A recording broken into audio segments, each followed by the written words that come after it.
1, 2, 3.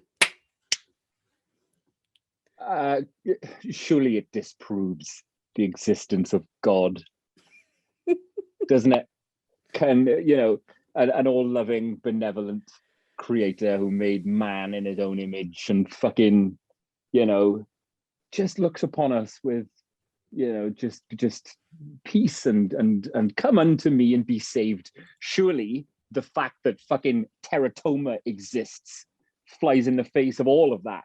How on earth would a god, any fucking god, a vengeful or a loving god, sign off on the fact that his creation, occasionally gets cysts containing fucking tissue that ought not to be there?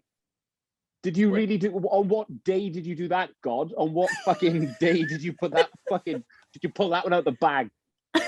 Oh, I hate the sound of this already. I have had cysts before. Okay, well, a lot of people have. I've had a sebaceous cyst from time to time. It does happen.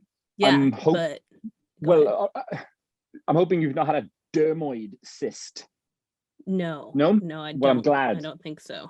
A dermoid cyst, if you want to get medical, and we're fucking going to get medical, a dermoid cyst is a benign tumor categorized by containing tissues in various stages of development and complete formation, tissues that are normally formed elsewhere on the body. Okay. Yeah, and that's exactly how it sounds. Exactly how it sounds. Commonly found in the kind of the lower back, in the spine, on the kind of the abdomen, the ovaries, the testes. A dermoid cyst. Opinions vary in the medical community as to why these fuckers even happen. Common prevailing wisdom seems to be that different cells on your body reproduce and create different bits of your body. Yes, there's a particular type of cell called the germ cell, which is responsible for forming, your reproductive organs and whatnot. But different types of germ cells also have the power to create different body parts, right? Okay. And one medical train of thought here is that a complication in the body's growth process, a messed up fucking signal here or there, will create malfunctions in the way that certain cells differentiate and specialize, leading to these fucked up cysts, sometimes known as a teratoma. I feel like I've heard the word before. Yeah. Well, would you like to read? Would you like to hear about some case studies? No, but yeah, go on. Yeah, of course you do. Let me quote from a British medical journal and spin the yarn for you of a 31-year-old woman who presented to her doctors with an abdominal discomfort. Okay. And upon palpating this abdominal discomfort, an ovarian tumor was discovered measuring 6.5 by 3.2 centimeters. Okay? I don't know how big that is. It's about yay big. I know you can't see this. Out there in Joaglan. The size of, what is that? That's like 3 inches, 2-3 inches. Maybe more than that. Maybe like 4 about inches. About yay big, right? So the largest soft tissue fragment in this cyst contained a pink tan epithelium substance and portions of partially calcified hemorrhagic soft tissue. A total of 9 teeth were identified in this cyst. 9 teeth. 1 canine. They did a biopsy. That's what they did. That's exactly what they did. It was her twin. Yep. 9 teeth, and some teeth with a non-distinct appearance, so just lumps of fucking tooth bone. But this isn't just it. When they analyzed this bad lad under a microscope, they also determined glandular tissue, muscle tissue, skeletal cartilage tissue, all packed up into this little cyst, which had decided just like a person in there. A macro fucking squashed together version of a person smooshed in and just blooming on you, just because your germ cells decide go wrong and decide to just spontaneously erupt into a fucking malformed lump of shapeless kind of humanity. Horrific. Oh yes, It's like something in like science fiction that would happen, like if you like, in The Fly or something like that. Like you go through a machine and like something happens and you get all jumbled or whatever, but your body's just doing it spontaneously. Like, whoop, my bad. It's what comes out the other end of Brundlefly's telepods, isn't it? When he tries to put a fucking baboon through there. That's exactly what it is. Because you see, the like I said, the one theory about teratoma and about dermoid cysts is that it's germ cells sparking off out of nowhere, right? But the other prevailing theory is that they are caused by fetus in fetu. So that's our good old friend, the parasitic twin, a rare congenital anomaly, which is when, your little twin gets wrapped up inside the big twin during gestation, and you end up with a little summon all up inside of you. Allow me, if I may, to regale you from the British Medical Journal with the tale of a 17-year-old woman who presented with a abdominal lump. And the language here is so evocative. The language here is beautiful.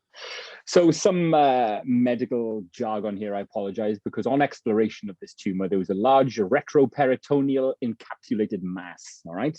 Okay. Now, this was a big boy. We're talking 30 by 16 by 10 centimeters, 30 centimeters. So we're looking at like a foot here. We're looking, we were actually looking at a foot when they opened that bad lad up. Oh no, what have I stumbled upon? This is a direct quote from the British Medical Journal. The remaining cyst wall was cauterized, and on examination, the mass was composed of hairy, cheesy material, multiple teeth, and structures resembling limb buds. Limb buds? Oh, yeah. Little limb buds, you know what I mean? Yeah. On cutting, it showed fatty, cartilaginous, and bony areas.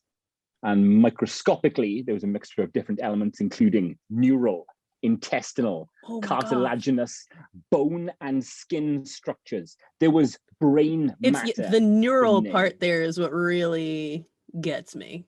Yep. What? Alongside all of the hairy, cheesy material. I mean, yeah, that's just gnarly. But the idea that there's like some sort of, there's my brain immediately goes like, what if at some point this thing was like alive? It probably was before it was like absorbed or whatever. This was utero, like this was like a twin that was growing or whatever. But I just have like this, like, it's kind of how you think about like some of your head trauma things and whatnot, where people are like stuck in their bodies or like you're in a coma syndrome. Can you locked in syndrome, stuff like that. Like there's this part of me that's like, what if this like weird blobby thing was somehow like sentient? It's just like a sentient, cheesy, hairy glob. Sentient, I doubt, but in the strictest medical sense, before they snip that bugger off, that's alive. It's like a parasite on you, I guess. It's exactly that. It's a parasitic. It depends on their sibling, the sibling that made it. It depends on them for life. So you are excising a living part of yourself. Is this like if it went differently, is that essentially what a conjoined twin is? That's exactly what a conjoined. It's just one that didn't get completely absorbed. Yeah, exactly that. That stayed on the outside of the other twin. And there are some incredible cases of conjoined twins out there. Maybe for another episode. Not a bad idea. Yeah. But for this week, Jack of all Graves fam, I'll leave you with that image, and I will leave you with the image. Horrible image. Oh, it's vile. Wait, it's vile. You actually have pictures? Oh fuck yeah! The British Medical Journal goes in. It shows this motherfucker in a pan. You know what I mean? In a kidney dish. Jesus Christ! If you could only see what I'm looking at right now, it's everything I've described. It's just a wet mass of teeth and hair and fucking yellow gack.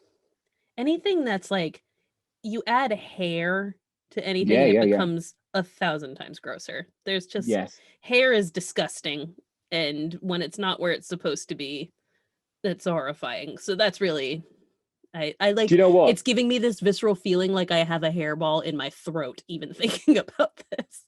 In the same way as you surprised me with that, the Lady of the Dunes. Yeah. Check your signal right now.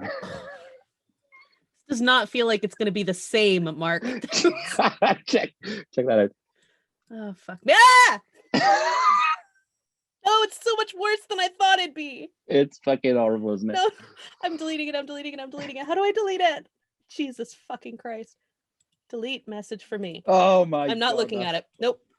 Nope, nope, nope. Mm-mm. Nope. Nope. No. All I can say is nope. I got nothing but nope. God, no. You're gonna have to, I don't even know how you're gonna have to put that one on Instagram as like the second slide so that I don't have to see it. Like a front thing. Warning, the next slide is hidden because CoRri does not want to encounter it. I apologize in advance. That felt invasive. I'm sorry. But look, hey, just like, please don't think I talk about this stuff simply for the ick factor, the gore factor, the shock factor. I don't. I talk about this stuff because I am legitimately fascinated, legitimately amazed, and at the same time terrified that we have the capacity within us, every single one of us, we have the capacity within us for a fucking signal to get mixed up, a synapse to misfire. Glitch. We glitch. That is exactly what we do. And that's what comes out. That's the result. Life finds a way. Often it's the wrong way. It's definitely wrong. That is not the right way. Not like that, life. Not like that. Oh God, that poor girl. Hope they didn't show her. No, they didn't show her, but I hasten to add, in both of those cases that I spoke of there, the case study had an addendum on there that both patients, repeated kind of observations and are absolutely fine, have no adverse effects at all. Oh, that's good to know. I'm very happy for them. I mean, yes. I don't even know what to say. I'm just real grossed out. No, it is fascinating though. You are right. I think I think often about the fact that like on less extreme cases, most of us have something that glitches or whatever, like I have like a connective tissue disorder. Like that's a glitch. Yes, that's not supposed to be like that. Like, with these, you're just kind of lucky if you're glitched, it doesn't do that. Ultimately, I mean, kind of where you started this from of what God creates this. Whatever, God signs off on that. Yeah, it's like it all has to be random. It's just that's the only explanation. And you can see why people wouldn't like to think that, because that's awful that can just happen randomly. Where is your intelligent design in any of that? Where is the fucking hand of a creator in any of that? And it's a trial, Mark. It's a trial. And exactly. Just like the paradox that we spoke of weeks and weeks and weeks and weeks ago. If there is an intelligent design behind that, then it ain't any fucker that I want to be involved with. Thank you very much. That's no one I would care to worship. No, not the Teratoma god. No, but what I will say, just as a way of wrapping this up, is that hairy, cheesy material sounds like sounds like maybe the name of an album that I might listen to. I don't know.